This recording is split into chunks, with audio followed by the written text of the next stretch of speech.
कि ये महागठबंधन या अजीम इत्तेहाद जैसी कोई चीज इतनी आसान नहीं है, और आज कहीं ना कहीं वो कंफर्म होता नजर आ रहा है, वो सही होता नजर आ रहा है। इस पर हम बात करेंगे। आइए मैं तारुफ करवा दूं अपने मेहमानों का। मेरे साथ इस वक्त जुड़ रहे हैं इस चर्चा में राघवेंद्र दुबे जी, समाजवादी पार्टी के लीडर हैं और इनकी पार्टी ने बहुजन समाज पार्टी के साथ उत्तर प्रदेश में इत्तेहाद किया, कांग्रेस को सरका दिया। निखत अब्बास साहिबा भी मेरे साथ जुड़ने जा रही हैं थोड़ी देर बाद, भारतीय जनता पार्टी की लीडर हैं और बहुत अच्छी तरह से अपनी पार्टी का मौक़िफ़ रखती हैं। मनीष कुमार गुप्ता जी हमारे साथ हैं, सियासी तज्जियाकार हैं और अक्सर हमारे प्रोग्राम में शामिल होते हैं। अरशद आजमी साहब कांग्रेस पार्टी के सीनियर लीडर हैं, इस वक्त मेरे साथ जुड़ चुके हैं। अनुज अग्रवाल को भी मैं अपने साथ जोड़ चुका हूं, सीनियर सहाफी हैं। आइए शुरुआत करते हैं इस चर्चा की, इस बहस की। और सबसे पहले मैं आगे बढ़ूं, लेकिन मैं राघवेंद्र जी के पास जाना चाहूंगा, बाकी फिर लोगों के पास जाता हूं। राघवेंद्र जी, कांग्रेस के पास जाने से पहले मैं आपसे सवाल करना चाहता हूं। आपकी सियासी जमात ने उत्तर प्रदेश में नामुमकिन काम कर दिखाया, वो ये कर दिखाया कि मायावती के साथ हो लिया आप लोग। और आज तो ये भी खबर है कि मैनपुरी में मुलायम सिंह यादव के लिए मायावती एक सभा भी कर सकती हैं, प्रस्तावित सभा के लिए। मतलब क्या कुछ नहीं हो सकता इस दुनिया में, यह भी आज हमको नजर आता है। तो आपने वो नामुमकिन को मुमकिन तो कर दिखाया, लेकिन कांग्रेस की दुर्गति आपने क्यों बना दी? एक बात। दूसरी बात यह कि जो महा इत्तेहाद होना था, अजीम इत्तेहाद होना था, वो कहां है? आप लोग सब रीजनल जमातें अपने अपने लेवल पर इत्तेहाद बना रही हैं, अजीम इत्तेहाद कहां गया सर? देखिए, अजीम इत्तेहाद कहां रहा? अब मैं इसकी बात कर रहा हूं, महागठबंधन की आप बात कर रहे हैं। गठबंधन हमारा इतना मजबूत है कि बीजेपी को हराना में सक्षम। उत्तर प्रदेश में ना जी, बाकी जगह तो क्या? सब जगह अलग अलग। मोदी को हराना क्या उत्तर प्रदेश में ही सही है? सब जगह हर पार्टी जहां देखेंगे आप, बंगाल में देखेंगे तो वहां बीजेपी का कोई अस्तित्व नहीं है। उत्तर प्रदेश में भी बीजेपी जिस तरीके से गायब हो गई, अभी आप देख लेना, उत्तराखंड से लेकर मध्य प्रदेश सारा, सभी जगह चाहे चंद्रबाबू क़यादत कर रहा है। देखिए, आवाम के बीच अगर आप जाएंगे ना, सुनिए एक बात सुनिए राघवेंद्र जी, एक चेहरा बन चुके हैं नरेंद्र मोदी, वजीर आजम के तौर पर हिंदुस्तान की आवाम गांव गांव तक उनको पहचानती है। आज आप वोट लेने के लिए जाएंगे तो पूछेंगे भाई आपका चेहरा कौन होगा? आपका चेहरा कौन होगा? ऐसा कोई नहीं है। वजीर आजम के लिए वजीर आजम वो दूसरी बात है। पहले भारतीय जनता पार्टी कोई भी माहौल बनाए, लेकिन जनता सवाल पूछेगी। जनता सवाल पूछेगी 2014 में जो आपने वादा जनता से किया वो पूरा किया कि नहीं किया, और आपने पूरा नहीं किया तो आप चेहरे से कोई मतलब नहीं। बहुत सारे चेहरे आए और चले गए, और यहाँ पर किसी की शहंशाह नहीं चलती है। बहुत सारे चेहरे आए और बहुत जिनका बहुत बड़ा नाम था वो भी चले गए, कोई रुका नहीं है। इसलिए आपको राहुल गांधी के चेहरे से इसलिए कहता हूँ, राहुल गांधी की क़यादत से आप लोग मोदी हो या और कोई छोड़े, जो सीटें आपने छोड़ा, और कांग्रेस ने भी फिर कहीं ना कहीं ऐलान कर दिया है कि वो सब जगह लड़ रही है।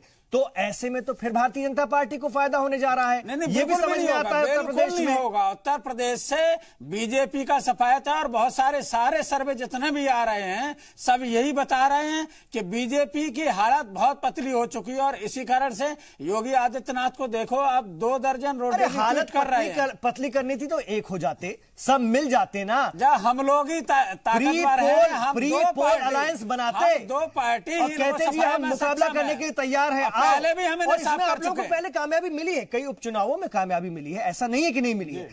क्या बात है, ऐसी क्या बात है? मायावती को डर लगता है राहुल गांधी की क़यादत से, उनकी अपनी महत्वाकांक्षाएं हैं, अखिलेश यादव की अपनी महत्वाकांक्षाएं हैं, मायावती की अपनी, ममता बनर्जी की अपनी महत्वाकांक्षाएं हैं, चंद्रबाबू नायडू अपना सोच रहे हैं, क्या है ये भी तो बताइए। ठीक है आप लोग मोदी के खिलाफ लड़ रहे हैं, लेकिन तो क्या है? मैं इसका क्यों नहीं होते? जवाब दे दूं, शायद प्रश्न आपका हो गया है, मैं जवाब उसका दे दूं।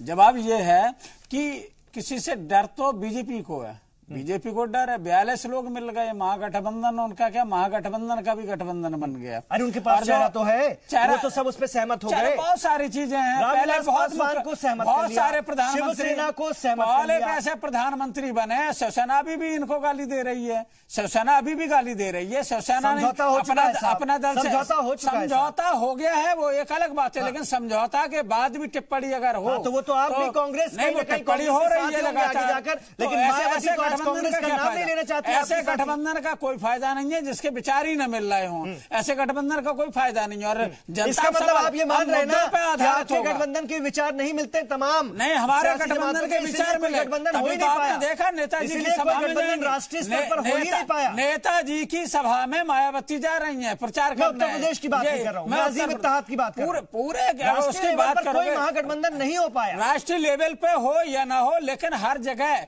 सब आप कहीं भी जाएंगे तो आपको लगेगा कि जो गठबंधन जहां पर बन रहा है, जिस प्रदेश में बन रहा है, वो मजबूती के साथ क्षेत्रीय पार्टियों के साथ मजबूती के साथ वहां बन रहा है, जिनका जहां प्रभाव है। हाँ या ना में इतना जवाब दीजिए, महागठबंधन है या नहीं?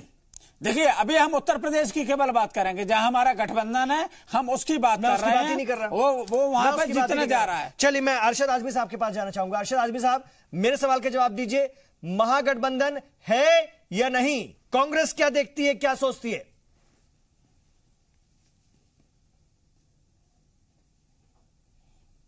तरीके से लड़ने का सबको अधिकार है और सभी चुनाव लड़ रहे हैं, लेकिन लक्ष्य सबका एक ही है। मैं लक्ष्य नहीं पूछ रहा हूं सर, आपका लक्ष्य, सबका लक्ष्य मोदी हराना है, बीजेपी हराना है, लेकिन ये बताइए अजीम इत्तेहाद है या नहीं, और है तो कहां है, या जो सोच थी वो कहां गई? नहीं, इत्तेहाद देखिए, इत्तेहाद प्री पोल और पोस्ट पोल दोनों होता है। इत्तेहाद तो होना ही है लास्ट में जाकर, लेकिन फिलहाल जो लड़ाई है वो देश की जनता के मुद्दों पर लड़ाई है। नहीं कर सकती भारतीय जनता पार्टी का, और कहीं ना कहीं कांग्रेस इस काबिल नहीं है कि वो पूरे मुल्क में एक साथ बीजेपी का मुकाबला कर सके। नहीं, आप सभी प्रदेशों का आंकड़ा अगर देखेंगे तो कांग्रेस इनको कितने स्टेटों में, दर्जन भर स्टेटों में डायरेक्ट टक्कर दे रही है, जहां पे कांग्रेस अकेले लड़ रही है या जहां पर कांग्रेस इत्तेहाद के साथ मिलकर इलेक्शन लड़ रही है, हर जगह इनको सीधी टक्कर दे रही है। ऐसा कोई घबराने की बात नहीं है कि गठबंधन सब एक साथ दिखाई दे तभी मोदी को हराया जा सकता है। मोदी को हराने के लिए बहुत सारे मुद्दे हैं। बेरोजगारी है, किसान का मुद्दा है, छोटे कारोबारियों की समस्याएं हैं, आवारा पशुओं और किसानों का मुद्दा बहुत सर चढ़ के बोल रहा है। तो चुनाव लड़ना बड़ा आसान है। मोदी को हराने के लिए गठबंधन अगर कहीं नहीं भी हो पा रहा है, अच्छा साहब, तो भी काम होगा। पहले चंद्रबाबू नायडू को हमने बड़ा एक्टिव देखा था, राहुल गांधी उनके साथ थे, वो भी कोशिश करके देख चुके हैं। मायावती साफ मना करती हैं, ममता बनर्जी ने भी कोशिश कर ली, बहुत कोशिश की, लेकिन क्यों नहीं हो पाता है? क्यों नहीं हो पाता अपोजिशन एक? ये क्यों नहीं कह पाता है अपोजिशन कि जी हम सब एक हैं, ये हमारी सीटें बढ़ चुकी हैं, हम सब मैदान में हैं, मोदी के खिलाफ, बीजेपी के खिलाफ? ऐसा तो हुआ ही नहीं। मतलब आप लोगों में अपनी, या तो आप ये साफ कर दीजिए कि आप लोगों की अपनी अपनी महत्वाकांक्षाएं हैं, राहुल गांधी की क़यादत पर ही आपके साथी जमातों को, जिनको आप कह रहे हैं ना कि बाद में इनसे अलायंस हो जाएगा, ये तो होना ही है, अभी भी उन पर यकीन नहीं है?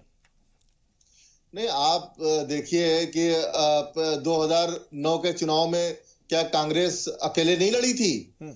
उसने ज्यादातर सीटों पे कांग्रेस नंबर 2 पे रही, जबकि कांग्रेस की एंटी इनकम्बेंसी थी 2014 में। चुका है गंगा पर, अब मोदी है सामने सर, मोदी है सामने। आप देखें, मोदी 29 जमातों के साथ लेके चल रहे हैं।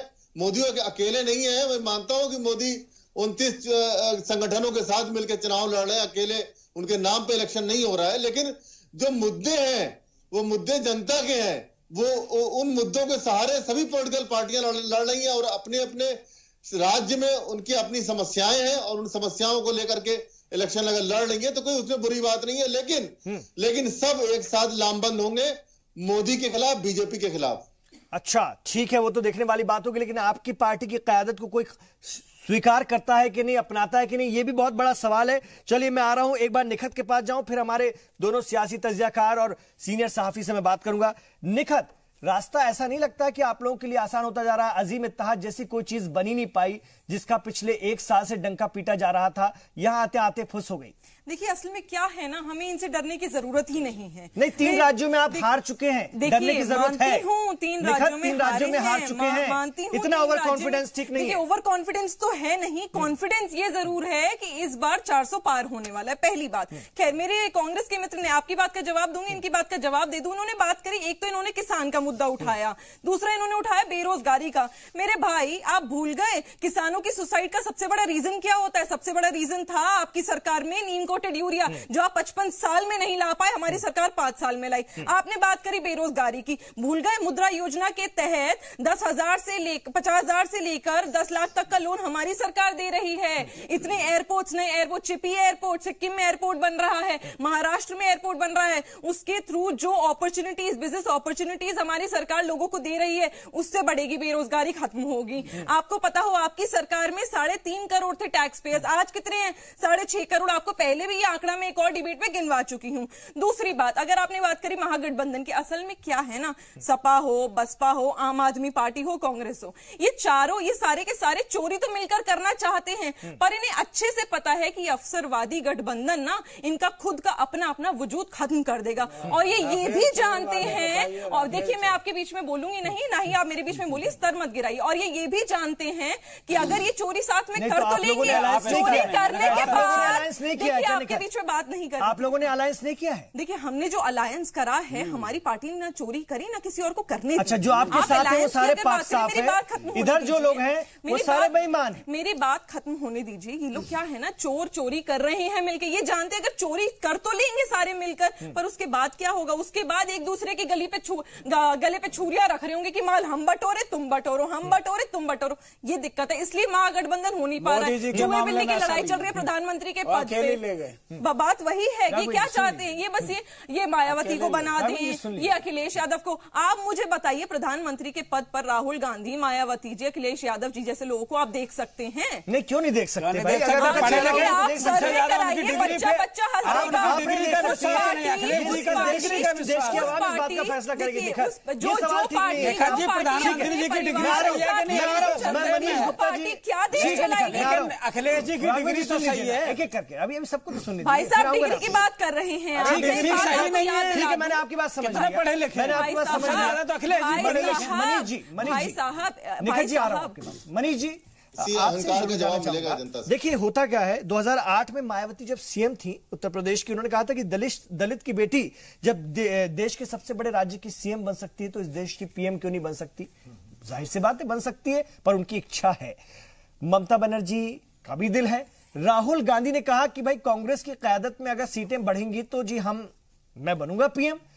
यही वो बात है क्या जो दिल पर लगती है सबको, और यही वो बात है जिसके चलते एक दूसरे से इतनी दूरी एक साल में बढ़ गई, जो कि करीब करीब एक साल पहले और आज से 7-8 महीने पहले कुमारस्वामी की जो हलफ बर्दारी तकरीब थी, क्या गलबहियां डल रही थी, ऐसा लग रहा था ये तो कमाल होने जा रहा है, वो होने जा रहा है जो भारतीय जनता पार्टी को नाको चने चबवा देगा। देखिए, चाय की प्याली में जब तूफान आता है तो हमें लगता है सारे विश्व में हल्ला होने वाला है, तो ऐसा कुछ होने वाला जबकि एक साल पहले भी नहीं था। देखिए किस जो बुझे हुए दीपक है। नहीं सर, देखिए ना, फूलपुर के चुनाव हो चुके थे, वहां के रिजल्ट थे। जी, इधर 3 राज्यों के बाद का हौसला भी तो है। हाँ सुनिए, 1-2 बात कहने दीजिए। अरविंद केजरीवाल, शत्रुघ्न सिन्हा, यशवंत सिन्हा आपके और ये कुमारस्वामी, ये ऐसे लीडरान हैं जो अपना ही काम नहीं कर पा रहे हैं। क्या करेंगे महागठबंधन? खैर एक एक करके चलते हैं। उत्तर प्रदेश में कांग्रेस को इन्होंने बाहर कर दिया है जी, कांग्रेस पार्ट नहीं है, हम तो लड़ेंगे। आपको सिर्फ डोनेशन के नाम पे 2 सीटें छोड़ दी गई हैं। पश्चिम बंगाल में दीदी ने मना कर दिया, नहीं जी हमें आपकी कांग्रेस आवश्यकता नहीं है। बिहार में तेजस्वी यादव ने साफ साफ कह दिया कांग्रेस को, भाई आप अपनी औकात में रहें। ये उनकी, जैसा मैंने सुनने में आया है कि आपको उतना ही देंगे जितना पिताजी कहेंगे। ठीक है, लालू जी के हाथ में कमान चलेगी। दिल्ली में अरविंद केजरीवाल गिड़गिड़ा रहे हैं, कांग्रेस साथ नहीं आना चाहती। हरियाणा में भी अरविंद केजरीवाल जी ने कहा था कि जजपा के साथ मिलकर लड़ लो, कांग्रेस ने साफ मना कर दिया। ये नई पार्टी जजपा ने मना कर दिया, हमें गठबंधन नहीं करना है। उसके बाद उड़ीसा का हाल पता ही है, कांग्रेस अलग है, अपनी बीजू पटनायक जी अलग हैं, नवीन जी, और बीजेपी अलग है। कर्नाटक की स्थिति खराब है कि कब इधर के विधायक उधर, उधर के विधायक उधर हो जाएं, कुछ नहीं कह सकते। कोई गठबंधन वहां पे फिर भी कुछ स्थिति दिखती है। इसके बाद आप देखें महाराष्ट्र में बिल्कुल साफ साफ है। प्रकाश अंबेडकर जी अलग हो गए हैं, जो जिनका संभावना थी कि कांग्रेस के साथ जाएंगे तो अंबेडकर साहब के नाम का जो फायदा मिलने वाला था दलितों में, वो मिलने वाला था, पर अब वो संभावना ना के बराबर आ गई है। अब इधर देखिए बिहार में जो हमें उनको आप सीटें नहीं दे रहे हैं, वो उपेंद्र यादव से नाराज है कि इनको सीटें इन्होंने 3 दे दी, हमें कम दे दी, तो वो भी नाराज हो रहे हैं। जो महादलित यानी जो महादलित हैं वो गठबंधन से दूर जा रहे हैं। अभी उनकी पोजीशन क्लियर नहीं है। अब आप देखिए असम में पोजीशन वैसे ही साफ है, असम गठ परिषद जो अलग जा रही थी वो वापस बीजेपी के साथ जोड़ रही है। इसके बाद गुजरात और गोवा की स्थिति बिल्कुल एक जैसी है, सामने बीजेपी कांग्रेस है, कोई तीसरी पार्टी दिखती नहीं है। ठीक है, अब जहां समाजवादी पार्टी का उत्तर प्रदेश और समाजवादी पार्टी और बहुजन समाज पार्टी का उत्तर प्रदेश के अलावा जहां जहां आधार था वहां कांग्रेस ने अभी तक कोई टाई अप किया नहीं है। छत्तीसगढ़ में भी जो जोगी जी की पार्टी से उनसे भी अभी कोई फॉर्मल टाई अप हुआ नहीं है। इसके बाद आते हैं जम्मू कश्मीर। जम्मू कश्मीर में अभी कुछ भी क्लियर नहीं है। ये कंफर्म्ड बात है कि उमर अब्दुल्ला और रूबिया जी, क्या नाम है, महबूबा जी, इन दोनों का भी कोई क्लैरिटी नहीं है किसके साथ जाएंगे। संभवतः इनमें से कोई एक पार्टी कांग्रेस साथ चली जाए। अब आते हैं साउथ में। साउथ में बहुत क्लियर है, एक पार्टी के साथ बीजेपी, एक पार्टी के साथ कांग्रेस। यानी यहां भी महागठबंधन जैसी कोई बात नहीं है। जहां जहां जिसको रणनीतिक तौर पे जो जुड़ने को मिल रहा है वो जोड़ रहे हैं, चाहे वो बीजेपी हो या कांग्रेस हो। तो ऐसे में समाजवादी पार्टी, बहुजन समाज पार्टी एक समय पर लग रही थी कि ये महागठबंधन के और राष्ट्रीय जनता दल महागठबंधन के अगुआ होंगे, लेकिन ये सब अपने छोटे छोटे खोल में निपट गए हैं और इन सब ने ये ठान लिया है। क्यों डर लगता है सबको कांग्रेस से? ऐसे किसी महागठबंधन से क्यों डर लगता है? कांग्रेस से किसी को डर नहीं लगता, सबकी अपनी बड़ी महत्वाकांक्षाएं हैं। समाजवादी पार्टी को देख लीजिए, मुलायम सिंह जी का इतिहास रहा है कि आज तक जिसके साथ गए उसको उन्होंने काट दिया है और अपना लाभ लिया है, और इसी वजह से उनका कदम आज तक बढ़ता गया है। ठीक है, बहुजन समाज पार्टी का इतिहास ये रहा है कि जिसने उनकी सरकार बनाई है उसको उन्होंने लात मारी है। अब आइए ममता दीदी पुरानी कांग्रेसी भी रही हैं और बीजेपी में अटल बिहारी जी को तंग करती रही हैं, तो उनके नाम पर रिलायबिलिटी कभी बनती है। आखिर में कह दो बीजेपी ठीक है, यही कह दो। सर मैम, आज हम बीजेपी की चर्चा नहीं कर रहे हैं, आज हम बीजेपी की चर्चा नहीं कर रहे हैं, आज हम महागठबंधन की चर्चा कर रहे हैं। नहीं, मैं कम, देखिए महाराष्ट्र में मैं कमी नहीं बता रहा हूं, मैं बता रहा हूं प्रकाश साहब को आना था लेकिन वो नहीं आए। तो शिवसेना को खत्म किया, जहां बीजेपी का गठबंधन है दूसरी पार्टी को खत्म। अरे मैं गठबंधन वाली पार्टी यही कह रहा हूं, पूरे देश की स्थिति ऐसी है। अब साउथ में देखिए, इनका गठबंधन स्टालिन साहब के साथ हो गया कांग्रेस का, और इनका अम्मा वाली पार्टी के साथ हो गया। मीनिंग क्या रहा? मीनिंग क्या रहा कि यहां भी गठबंधन नहीं, स्ट्रेटेजिक टाई हो गया। तो स्थिति महागठबंधन मेरी जानकारी में पहले भी कोई था नहीं, छिछला सा माहौल बन गया कि हाँ जी मोदी जी ये खड़े तो हम बाकी सब ये खड़े इकट्ठे, बट सही मायनों में कोई मूर्त रूप किसी शक्ल में नजर आता हुआ दिख नहीं रहा। ठीक है, अनुज अग्रवाल जी, मैं ये आपसे जानना चाहूंगा, अगर कोई महागठबंधन होता प्री पोल अलायंस का पूरे देश में मोदी के खिलाफ, बीजेपी के खिलाफ, तो वो ज्यादा बेहतर होता या नहीं? निश्चित रूप से अगर विपक्ष एक होता तो एक दूसरी स्थिति होती। लेकिन अगर आप देखिए, नवंबर में जब 5 राज्यों के चुनाव के रिजल्ट आए और उस समय भाजपा की बड़ी करारी हार हुई, तो उस समय एक स्थिति लग रही थी कि अब ब्रांड मोदी की चमक फीकी पड़ गई और चीजें बदलती जा रही हैं। और ये लगभग 2 महीने स्थिति ऐसी रही कि लगभग ये लगा कि बीजेपी 200-225 के आसपास सिमट जाएगी। बहुत सारे सर्वेक्षणों ने भी ये बात कही। लेकिन जनवरी से मोदी जी ने जब इंटरव्यू दिया 1 जनवरी को, और उसके बाद उन्होंने कई सारे बड़े बड़े डिसीजन लिए। उन्होंने 10% सवर्णों का आरक्षण किया, राफेल पर बड़ा अच्छा उनकी रक्षा मंत्री ने संसद में जवाब दिया। उसके बाद उन्होंने जो बजट लाए, उस बजट में जो किसानों के लिए भी एक उन्होंने प्रोविजन किए। इसके अलावा आयकर सीमा बढ़ाई। और उसके बाद 14 फरवरी को जब ये जो हमला हुआ कश्मीर में, और उसके बाद जो जवाब दिया गया 27 फरवरी को, उस सब ने पूरा परिदृश्य बदल दिया। राजनीति एक नए मोड़ पे आ गई और विपक्ष ने जिन मुद्दों के इर्द गिर्द देश की राजनीति खड़ी करी थी और एक अपने पीछे एक बड़ा जनमत इकट्ठा किया था, वो सारा का सारा एक झटके में पलट गया। मोदी जी ने जिस तरीके से राष्ट्रवाद की एक लहर पैदा करी और जिस साहसिक तरीके से जवाब दिया दुश्मनों के मान में घुसकर, तो उसका जनता पे बड़ा अच्छा इंपैक्ट पड़ा। और जो कुछ विपक्ष के मुद्दे थे, स्ट्रेटजी थी, सबकी सब धाराशायी हो गई। पूरा देश एक नई धारा में बह गया। ये आपने एक अहम बात जी। हाँ जी। तो अब जो राजनीति है वो राष्ट्रवाद वर्सेस जातिवाद विरोध वाली एक तरीके से, राष्ट्रवाद वर्सेस जातिवाद भी समझ लें, ऐसा भी समझ लें। ये दोनों में से जो चीज चल जाएगी वो चल जाएगी, कह सकते हैं उसको। तो जिस तरीके से मोदी जी ने घर में पहली बार 71 के बाद इंदिरा जी ने एक बड़ा काम किया था, उसके बाद पहली बार पाकिस्तान की घर में घुसकर उसको करारा जवाब देना, ये अपने आप में जनता को लगा कि उसके अंदर का जो एक पुरानी बड़ी कसमसाहट थी जनता को पिछले 2 दशकों से 3 दशकों से वो उसको झेल रही थी, वो जब मोदी जी ने की तो उनको लगा ये इज द राइट पर्सन। तो ये ब्रांड मोदी रिवाइव हो गया अपने। ठीक है, और ये राजनीति ने इसको बदल दिया। उसके बाद विपक्ष को लगा कि अब हमें एक हो या अलग अलग हो, उससे कोई फायदा नहीं। तब कांग्रेस पार्टी ने आंतरिक रूप से डिसाइड किया कि हमें अकेले लड़के अपनी कद बढ़ा लो, जिससे कम से कम 2024 में हम लड़ने लायक रहे। अगर साथ में रहे तो कुछ भी नहीं मिलेगा हमें, और जो हमारी स्थिति है अभी 44 वाली, हो सकता है उससे भी कम आ जाए।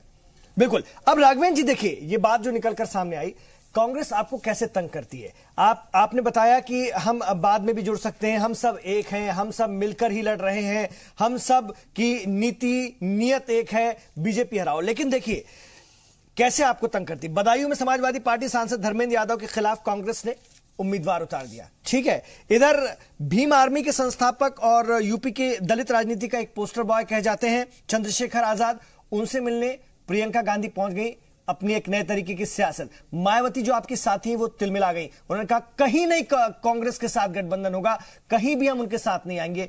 तो देखिए किस तरह से कांग्रेस जो है तंग करती है अपने साथियों को, अपने इत्तेहाद के लोगों को। तो यही एक वजह है क्या, इसी तरह की वजूहत है जिसके चलते आप लोग उनके साथ जाना ही नहीं चाहते, और ये सबके साथ होता है, यही एक मुश्किल है, दिक्कत है?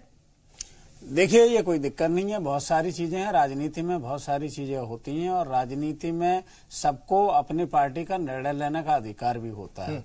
और कांग्रेस जिस उस पर सीट पर कोई भी खड़ा करना चाहते तो खड़ा करे। हमने पहले भी 2 सीट पहले तो वहां से फिर बीजेपी को फायदा होगा।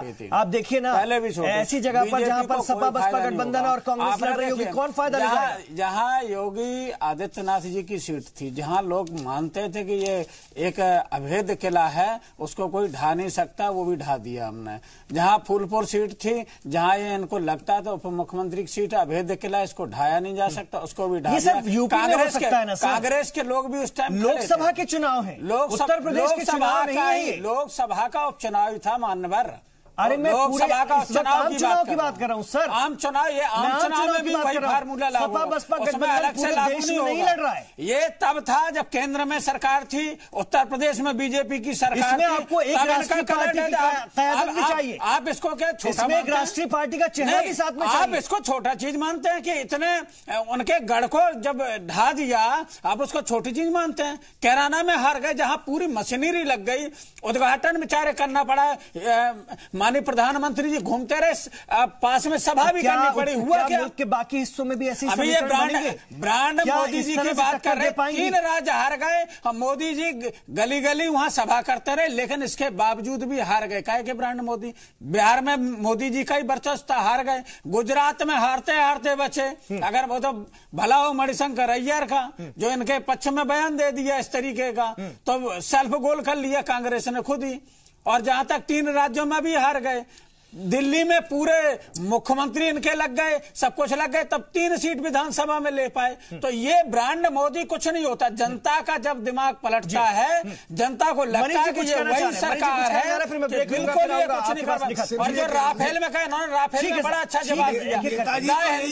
दाए हिंदू ने पूरी खबर छाप दी चोरी की, पूरी खबर के चोरी किस तरीके की हुई है, लेकिन अब ये तिलमिला रहे हैं और ये लोग कह रहे हैं। मेरे सवाल पे रहिए, मेरा एक प्रश्न ये था, मेरे सवाल के आसपास ही मुलायम सिंह जी तो लेकिन ये कह रहे हैं कि मोदी जी प्रधानमंत्री बनेंगे, और जैसे ही चुनाव होंगे और उसके बाद तुरंत से मोदी जी, मुलायम सिंह जी कूद के मोदी जी के साथ आ जाएंगे, आशीर्वाद भी उन्होंने दिया है हमारे साथ। आप देखिए, आपकी आत्मा भटक रही है उनके आसपास मोदी जी के, तो आप उससे तो बाहर निकल ही नहीं पाओगे।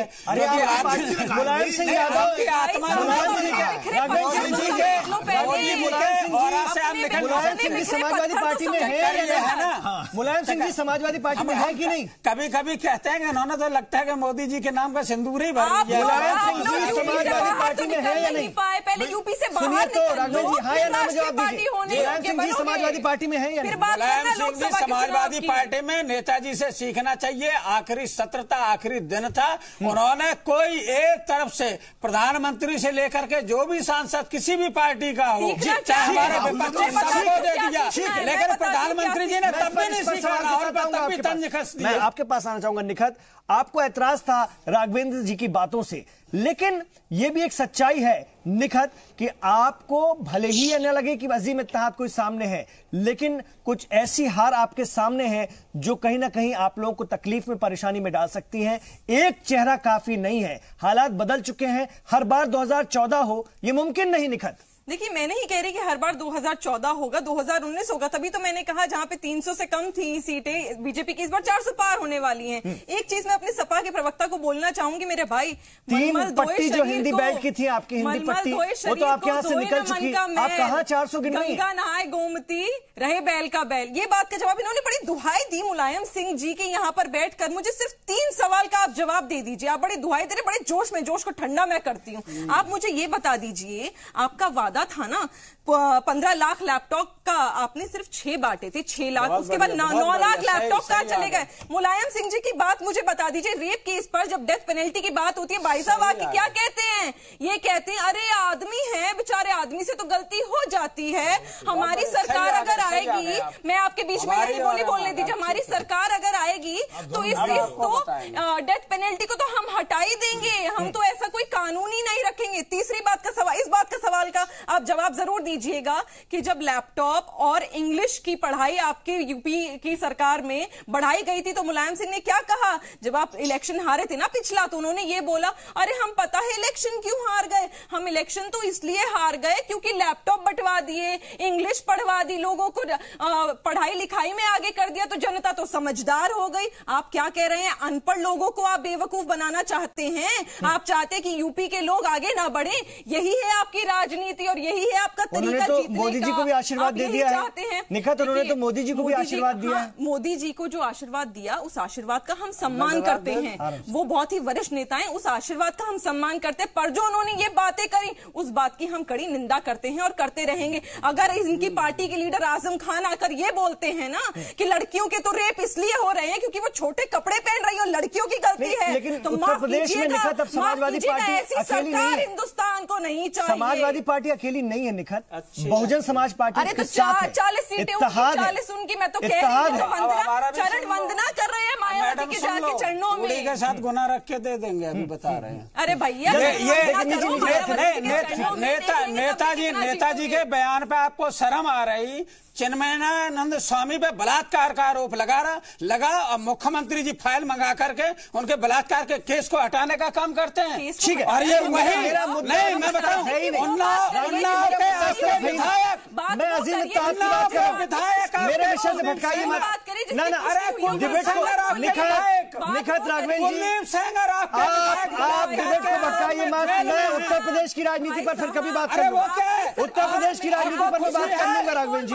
राघवेंद्र, उत्तर प्रदेश का चैनल नहीं है, मैं राष्ट्रीय राजनीति की बात कर रहा हूँ। सवाल का जवाब दूंगा, सवाल का जवाब ले। ठीक है, एक एक करके सवाल का जवाब ले। बनाएंगे सरकार, मायावती के चरणों में जाके चरण वंदना नहीं, हाँ निखत का ये सवाल सुनिए। अरे राघवेंद्र जी सुनिए ना, राघवेंद्र जी बात सुनिए। निखत का सवाल मैं पहले जवाब दूंगा। कश्मीर में, जम्मू कश्मीर में जब 8 वर्षीय बालिका का बलात्कार हो, ठीक है, इन मुद्दों पर आज बात हो ही नहीं रही है। मैं गठबंधन की सियासत पर बात कर रहा हूँ, मैं इत्तेहाद पर बात कर रहा हूँ। थोड़ी देर के लिए खामोश हो जाइए निखत जी, थोड़ी देर के लिए आप खामोश हो जाइए। निखत जी सुनिए, राघवेंद्र जी मुझे फेडरल गिराना पड़ेगा, ऐसे बात नहीं होगी, ये जाया हो रहा है, ये टाइम जाया हो रहा है। निखत जी आप खामोश होइए, राघवेंद्र जी आप एक एक करके ठीक है। ये उत्तर प्रदेश की राजनीति, उत्तर प्रदेश के मुद्दों पर मैं बात नहीं कर रहा हूँ। निखत जी, आप दोनों का फेडर मैंने गिरा दिया, इस तरह से आवाज नहीं जाएगी। देखिए राघवेंद्र जी, मैं निखत जी का सवाल एक जो मेन सवाल है मेरे मुद्दे से जुड़ा हुआ, मैं आपकी तरफ कर रहा हूं, मैं कांग्रेस पर उसके बाद जाता हूं, बस इतना बता दीजिए, वो मेरे मुद्दे से जुड़ा हुआ जो सवाल है। आप लोग उत्तर प्रदेश की राजनीति पर और वहां के मसलों पर हम और कभी बात कर लेंगे। ये सवाल उन्होंने कि आप आज मायावती के चरणों में नतमस्तक हैं, ये उनका सवाल है, ये गठबंधन को लेकर है, इसका जवाब जल्दी से दीजिए, फिर मैं अर्शद जी के पास चरण वंदना करें। बस ठीक है निखत, आप सुन लीजिएगा। एक पार्टी जो विस्तार जिसकी सरकार रही, मुख्यमंत्री रही 3-4 बार मायावती जी, एक व्यक्ति क्या नाम है, ओम प्रकाश राजभर ने 5 साल इस पार्टी को भ्रष्ट कहा, जिसके चरणों में ये पड़े रहे, आखिरी में उससे समझौता करना पड़ा। अपना दल ने इनको गालियां दी, लगातार उनके चरणों में गिर गए।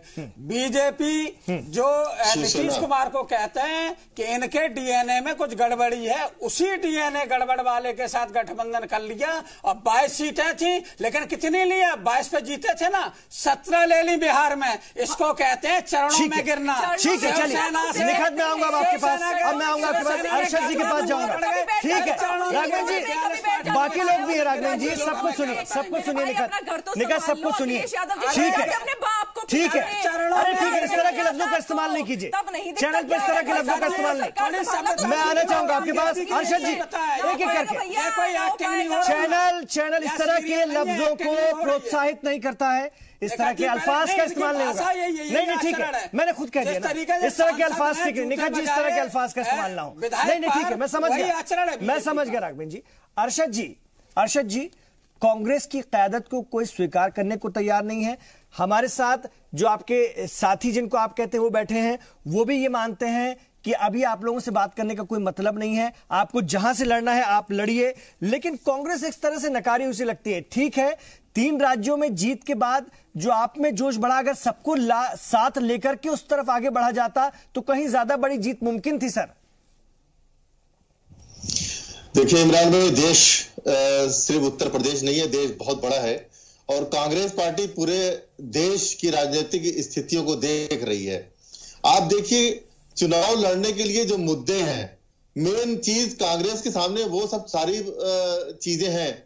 आज देश में क्या हो रहा है, इन्होंने लाल किला बेचा, उसके बाद इन्होंने एयरपोर्ट बेचा, उसके बाद आप देखिए कि जियो की जय जयकार इतनी करी कि बीएसएनएल ठप हो गया, वहां के रोजगार का मसला, वहां पे सैलरी नहीं मिल रही है।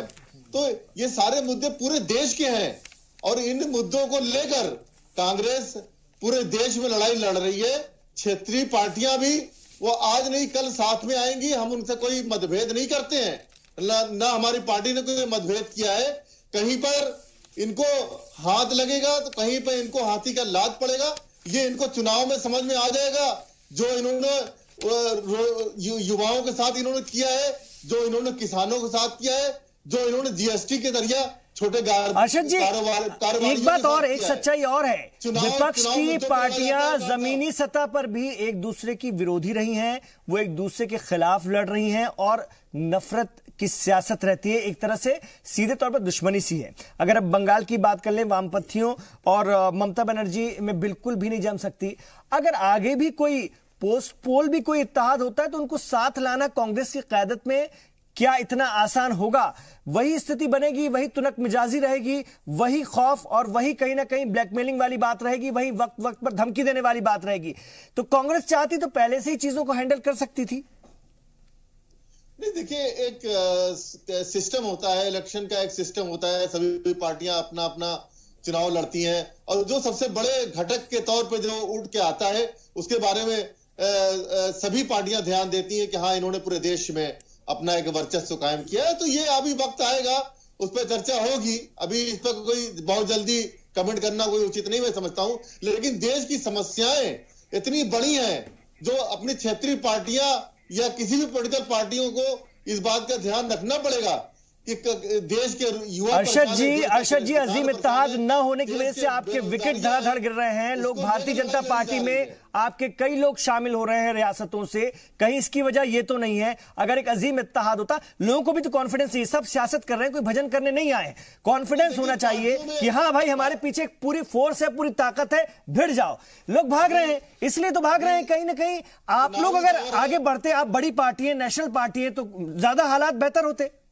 देखिए चुनावी दौर है, अभी वक्त बचा हुआ है। आप देखिएगा कि कितने लोग भारतीय जनता पार्टी छोड़कर पहले भी आए हैं और अभी और आने वाले भी हैं। अभी तो आप ही कह रहे हैं, टॉम वडक्कन साहब भूल गए, आप ही की बात की। मैं उन्हीं का जिक्र कर रहा था, मेरा इशारा उसी तरफ था। आप ही की बात, टॉम वडक्कन साहब आके तो ये कह रहे हैं, मैं तो कड़ी निंदा कर दूं राहुल गांधी जी की और पूरी पार्टी की, जो पुलवामा के शहीदों पे शहादत का प्रमाण मांग रहे हैं, और आप कह रहे हैं बीजेपी से आएंगे। क्यों आएंगे भैया, क्यों आएंगे? एक बताओ ना, अभी तो आपकी पार्टी से आ रहे हैं, जो बात हो रही है उस बात का जवाब दो।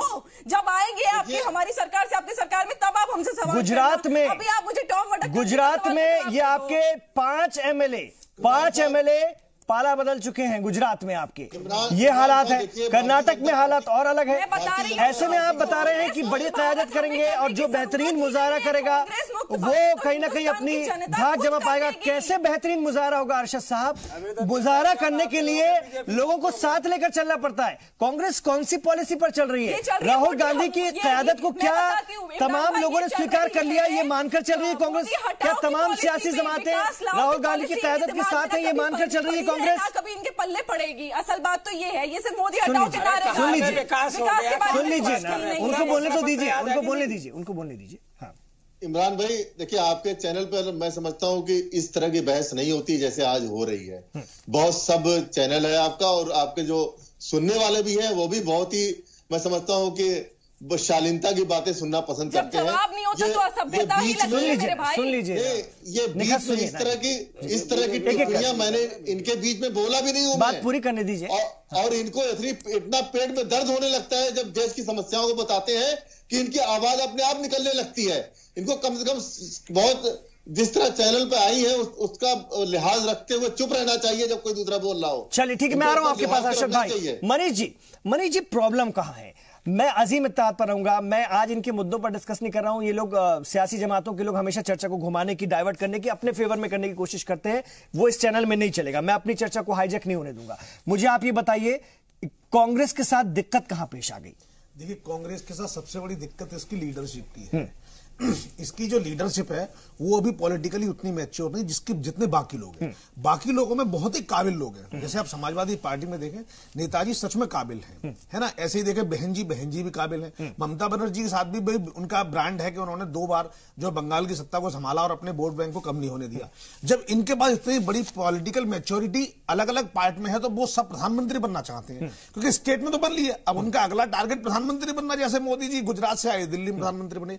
तो ये अहम का टकराव। लेकिन सर इसके उल्टे एनडीए में तो एक चेहरे पर सारे लोग सहमत हैं। हाँ, तो यही तो उसकी स्ट्रेंथ है। अच्छा देखा, दूसरी परेशानी क्या है, इन सब लोगों ने, इन पार्टियों में छोटे बड़े नेताओं ने कुछ ना कुछ इधर उधर से धन कमा लिया है। अब उन सब में ये चिंता है कि अगर कोई मोदी जी दोबारा कोई स्कीम ले आई, जिसमें बड़ी स्कीम ये है कि अगली बार आते ही वो जमीन की टैगिंग करा देंगे, यानी हर जमीन को आधार से लिंकिंग। तो जहां बेनामी जितनी जमीन होगी ना, वो सब फंस जाएगी। तो बड़े नेता और बड़े ब्यूरोक्रेट्स इस मामले को लेकर बहुत चिंतित हैं। तो बस किसी तरीके से मोदी को आने से रोकना इनका ध्येय बन चुका है। पर चूंकि अपने अपने अहम और अपना कैसे पॉलिटिकल माइलेज ज्यादा लें, इस वजह से इनकी आपस में नहीं बन पा रही। अगर ये बन जाए तो सच में मोदी को एक जोरदार टक्कर देंगे, इस बात में कोई दो राय नहीं है। मुमकिन ही नहीं है। अब तो वो वक्त निकल गया ना मनीष जी, अब तो वो वक्त निकल गया। अब क्या होगा? ये 1 महीने में कुछ हो सकता है। बिल्कुल, देखिए होने को तो कुछ भी हो सकता है, लेकिन अभी इसकी संभावना एक सामान्य ममता बनर्जी और मायावती राहुल गांधी की क़यादत को स्वीकार कर सकती है, आपको लगता है? मेरे हिसाब से तो नहीं। मायावती ने आज ही बयान दिया है, कहीं कांग्रेस से इत्तेहाद नहीं होगा। जैसे ही प्रियंका गांधी वाड्रा मिलने गई है भीम आर्मी के चीफ से, तब से मायावती बौखलाई हुई है। उनको लगता है कि उस वोट पर सिर्फ और सिर्फ उनका हक है, कोई और उस हक को नहीं ले सकता। और वो ठीक भी है। मायावती जी का एक ही टारगेट है इस टाइप को करने के साथ, समाजवादी पार्टी के साथ, कि मेरे वोट बैंक को कोई टच नहीं करेगा। और इसीलिए वो कांग्रेस को लेना भी नहीं चाहती। उन्होंने कहा हम 2 सीट छोड़ देंगे, आप वहां खुश रहो। और जैसे ही लेकिन चंद्रशेखर से उनकी मुलाकात हुई, उनकी त्योरियां चढ़ गई। उन्होंने कहा यार पहले ही बीजेपी मेरे वोट बैंक में सेंध लगा रही है, अब ये दूसरी पार्टी भी आ गई। यानी मैं तो कांग्रेस यहां समझदारी का परिचय दे रही है, या फिर कहीं ना कहीं अगर कांग्रेस को जीतना है ये पूरी जंग, तो ये समझदारी है या फिर बड़ी रणनीति है? क्या है? बड़ी समस्या ये है, कोई एक बड़ी पार्टी होती वो सब जगह झुकेगी तो उसका वजूद ही खत्म हो जाएगा। अब राष्ट्रीय जनता दल भी उनको 11 सीटें ऑफर कर रहा है। अब बताइए, अब ऐसे में अब क्या, अरविंद केजरीवाल उनको 3 सीटें ऑफर कर रहे हैं, है ना। तो ऐसे अगर सब जगह वो कंप्रोमाइज करेंगे तो वो सब मिला के क्या 70 सीटों पर लड़ेंगे, 70 पर लड़ेंगे तो 35 जीतेंगे। तो इसलिए कांग्रेस ने डिसाइड किया, आर हो या पार, हम पूरी ताकत से लड़ेंगे। अब हम किसी से ज्यादा महागठबंधन बनाने का प्रयास नहीं करेंगे। जहां जहां बन जाएगा वहां ठीक है। और कांग्रेस के हमारे नेता कह भी रहे थे, तो महागठबंधन जैसी महागठबंधन नहीं है ना, महागठबंधन नहीं है ना, अभी तो नहीं है। प्री इलेक्शन तो कोई महागठबंधन नहीं दिखता। पोस्ट इलेक्शन अपने अपने स्वार्थ के हिसाब से कुछ लोग बीजेपी के साथ, कुछ लोग कांग्रेस के साथ मिल जाएंगे। जो यूपी में गठबंधन है उनमें से कौन बीजेपी के साथ जाएगा, कौन कांग्रेस के साथ जाएगा, सब के गर्त में है। ऐसे बिहार में कौन कहां जाएगा। आज ये उपेंद्र यादव इधर हैं, कल को क्या पता उपेंद्र कुशवाहा क्या पता मौका मिलते ही वो इधर आ जाएं, या इधर के भी कुछ लोग उधर चले जाएं। तो ये राजनीतिक संभावनाओं का खेल है, इसमें कुछ भी हो सकता है। बट वर्तमान में महागठबंधन जैसी कोई चीज अभी नजर नहीं आ रही। अनुज अग्रवाल साहब सीनियर जर्नलिस्ट हैं हमारे साथ। अनुज जी, गांधी फैमिली का ऑरा क्या खत्म हो चुका है? क्या बाकी लोग उसको, सियासी जमातें अब उस रूप में नहीं स्वीकार कर सकते, नहीं स्वीकार कर पा रहे हैं? बिल्कुल, वो बोल नहीं कर पा रहे हैं। आपने बिल्कुल सही पॉइंट पकड़ा है। सबसे बड़ी परेशानी है कि 3 राज्यों में जब भाजपा हारी तो मध्य प्रदेश में भी, राजस्थान में भी और छत्तीसगढ़ में भी जहां भी जीत हुई कांग्रेस पार्टी की, वो राहुल गांधी की जीत नहीं थी। मध्य प्रदेश में कहीं ना कहीं दिग्विजय सिंह और कमलनाथ जी का अपना ये गठबंधन था और उन्होंने मिलकर पूरी लड़ाई लड़ी और दिग्विजय सिंह ने पूरी यात्रा निकाली थी। और आज भी सबसे ज्यादा एमएलए दिग्विजय सिंह गुटके हैं। तो यही राजस्थान में सब कुछ अशोक गहलोत पर डिपेंड था। वहां अशोक गहलोत को गांव का बच्चा जानता है, वहां राहुल गांधी को कोई नहीं जानता। यही छत्तीसगढ़ की लड़ाई रही, छत्तीसगढ़ की सारी लड़ाई वहां के स्थानीय नेताओं ने लड़ी। तो कहीं ना कहीं कांग्रेस के नेताओं को लगा कि इसमें गांधी परिवार का कोई योगदान नहीं है। इसके बाद जब ब्रांड प्रियंका को लॉन्च किया इन्होंने, उसी टाइम पुलवामा हो गया और उसके बाद सारा ओरा बदल गया। और इसके बीच में रावत बाड्रा पे लगातार छापे पड़ रहे थे। राहुल गांधी और सोनिया गांधी के खिलाफ नेशनल हेराल्ड का जब वो आ गया हाई कोर्ट का डिसीजन कि इसको खाली करना पड़ेगा, तो ये प्रूव हो गया कि उन्होंने एक बहुत बड़ा घोटाला किया। तो ऐसे स्थिति में पूरी ब्रांड गांधी परिवार जो थी वो कहीं ना कहीं खत्म हो गई, डैमेज हो गई। और लगने लगा कांग्रेस के नेताओं को भी और विपक्ष के नेताओं को भी, अन्य पार्टियों को भी, कि अब गांधी परिवार इस सत्ता की नैया को नहीं घेर सकता, इनका करिश्मा खत्म हो गया। तो जब ये खत्म हो गया, दूसरी चीज है कि जब कांग्रेस के अंदर एक बड़ी रस्साकशी शुरू हो गई है, जो कांग्रेस की बुजुर्ग लीडर है उनको कहीं ना कहीं राहुल गांधी का अध्यक्ष बनने के बाद साइडलाइन किया जा रहा था। तो आपने देखा पुलवामा के बाद लगातार दिग्विजय सिंह ने, कपिल सिब्बल जी ने, पी चिदम्बरम जी ने, कई सारे नेताओं ने बिना पार्टी लाइन के कमेंट करने शुरू कर दिए। तो वो अपने आप में एक विद्रोही था, एक असंतोष था जो जानबूझ के करा गया। और ये गांधी परिवार को साइडलाइन करके उन्होंने अपनी तरह से एक पैरेलल राजनीति शुरू कर दी। ठीक है मनीष जी, मैं आ रहा हूं बाकी लोग। दूसरे एक मैं इंपॉर्टेंट बात कहना चाह रहा हूं, राहुल गांधी छिंदवाड़ा से लड़ना चाहते थे क्योंकि एक सेफ सीट थी, लेकिन उनको लगा कि कहीं ना कहीं दिग्विजय सिंह और कमलनाथ का गुट उनको हरा ना दे। अल्टीमेटली उनको अपना डिसीजन अमेठी से लड़ने का लेना पड़ा। तो ये कांग्रेस के अंदर बहुत बड़ी रस्साकशी चल रही है जो अभी दिख नहीं रही, और इस पर हमने बहुत ज्यादा चर्चा भी नहीं करी। और यही सबसे बड़ा मूल है कि सारे विपक्षी दल अब कांग्रेस पर भरोसा करने की स्थिति में नहीं है कि ये मैग्नेट बन सकती है। कांग्रेस पर भरोसा नहीं है। मनीष जी देखिए, कांग्रेस की बात में ये देखें, अभी जैसा अनुज जी ने कहा कि प्रियंका गांधी जी अब महासचिव बन गई। उनके आने से क्या हुआ, जो फ्रंट लाइन पे जो कांग्रेस के बड़े लीडर काम कर रहे थे, उन सबको लगा होगा कि अरे राहुल जी के बाद अब प्रियंका जी रहेंगी, उसके बाद उनके बच्चे आ जाएंगे, तो यानी हमारा भविष्य उनकी पार्टी का हेड बनना, मुखिया बनना तो संभव ही नहीं है। तो ये कहने से इससे क्या हुआ कि एक डिमोरलाइजेशन क्रिएट हो गया। एक बात। दूसरी बात बड़ी ये रही कि आज सबको ये पता है कि नरेंद्र मोदी कांग्रेस के पीछे पड़े हैं। कहीं भी मौका मिलता नरेंद्र मोदी जी कांग्रेस को छोड़ने में एक सेकंड नहीं लगाते। तो और सारी पार्टियां भी रॉबर्ट वाड्रा के पीछे, ये एजेंसीज रॉबर्ट वाड्रा के पीछे हैं। तो ऐसे में छोटी पार्टियों को ये लगा कहीं इनके साथ आने से हमारे पीछे और ना ये बिच्छू पड़ जाए, तो इसलिए उन्होंने कहा भाई अभी थोड़ा दूर रहो, महागठबंधन जीत। अर्शद जी आप सुन रहे हैं, क्या कहेंगे? यही वजह है दूरी कांग्रेस से लोगों ने बनानी शुरू कर दी। बहुत ही मुश्किल हालात हैं, अपना अपना रास्ता नापो, उसी में भलाई है। देखिए, अभी इससे पहले जो सियासी तज्जियाकार आप कहेंगे उनको या बीजेपी के पक्षकार कहेंगे मुझे नहीं मालूम, लेकिन सबसे ज्यादा अगर समस्या किसी को है तो वो है कांग्रेस पार्टी से और गांधी परिवार से। ये बात तो जग जाहिर है, क्योंकि जाहिर सी बात है कि ये इस परिवार ने शहादत दी है, इस परिवार ने देश के लिए अपने ठीक है, वो सब ठीक है। अभी की राजनीति की बात कीजिए जी। लेकिन वो सियासी तज्जियाकार बैठाला है या भारतीय जनता पार्टी का पक्षकार बैठाला? सच ऐसे ही होता है। सच जो अगर बात सच है तो उसको आप काउंटर कीजिए ना सर, उसको काउंटर कीजिए। वो हमारा फैसला है, हमें किसको बिठाना है और किससे कुछ तरफ ना बोला ज्यादा। जी नहीं, मैं सिर्फ अपने मुद्दे पे आ रहा हूँ। देखिए, ऐसा है कि राहुल गांधी जब गुजरात का चुनाव लड़ा रहे थे तो राहुल गांधी लड़ रहे थे, राहुल गांधी ने मेहनत की थी जाकर वहां पर, और आपने देखा कि इनका गढ़ जिसको जाकर राहुल गांधी ने नेक टू नेक फाइट दिया। जो भी प्रदेश के इलेक्शन नहीं तो ठीक है ना, कांग्रेस के लिए उन्होंने किया, कर रहे हैं, उनकी पार्टी है, लेकिन बाकी लोग क्यों आप पर यकीन नहीं कर रहे? मेरा सवाल वो है, राहुल गांधी ने कांग्रेस के लिए क्या किया वो कांग्रेस जाने और वो जनता जाने, आवाम जाने। आपने बताइए किस पार्टी ने कह दिया कि राहुल गांधी पर मुझे विश्वास नहीं है और राहुल गांधी को मैं नहीं चाहता हूं? किस पार्टी ने आपसे कहा? तो फिर क्यों नहीं है आपके साथ लोग? फिर आपके साथ क्यों नहीं है लोग? आपके साथ लोग हो जाते। मैंने बता दिया, जब लोगों से पूछा आपके परफॉर्मेंस पर ही उनको शक है, प्रधानमंत्री के पद आपके परफॉर्मेंस पर शक है सर। माफ कीजिएगा पर लोग हंस पड़ते हैं जनाब। सबसे पहले भारतीय जनता पार्टी के प्रवक्ता को ये बताइए, जब एक आदमी बोल रहा हो तो ये चुप रहा करे, सुना करे थोड़ा। निखत जी एक मिनट बोलिए, वक्त बहुत कम है असल में, वक्त बहुत कम है, झूठ बोलती रहती है, वक्त बहुत कम है, देना पड़ेगा ना, वक्त बहुत कम है, जवाब देना पड़ेगा। क्या करूं? ठीक है, जल्दी अपनी बात पूरी कीजिए अर्शद जी।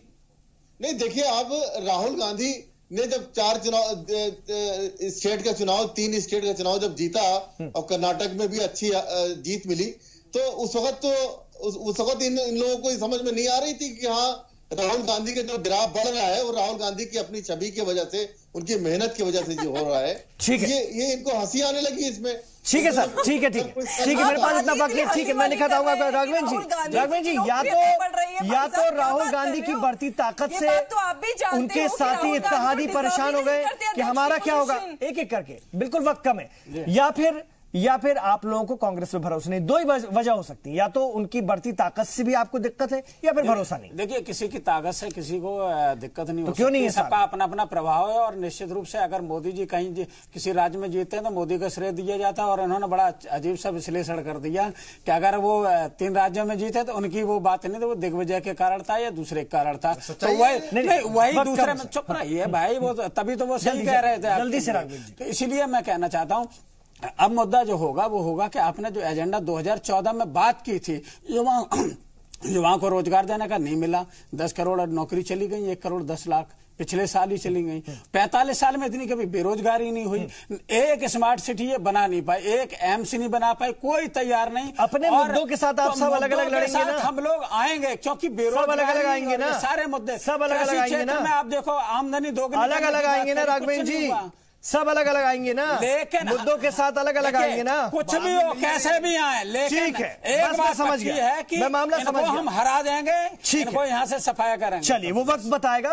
आप तमाम लोगों का बहुत शुक्रिया इस चर्चा में हिस्सा लेने के लिए। तो नाज़रीन ये देखना दिलचस्प होगा कि क्या होता है आगे, लेकिन फिलहाल विपक्ष एक नहीं है, अजीम इत्तेहाद जैसी अब कोई चीज नहीं है, ये साफ हो चुका है और ना अब मुमकिन है। अब देखना ही होगा किस तरह से मुकाबला हो पाता है और ये मुकाबला बहुत शानदार होगा, दिलचस्प होगा। बहुत शुक्रिया आपका हिस्सा लेने के लिए, इस प्रोग्राम को देखने के लिए।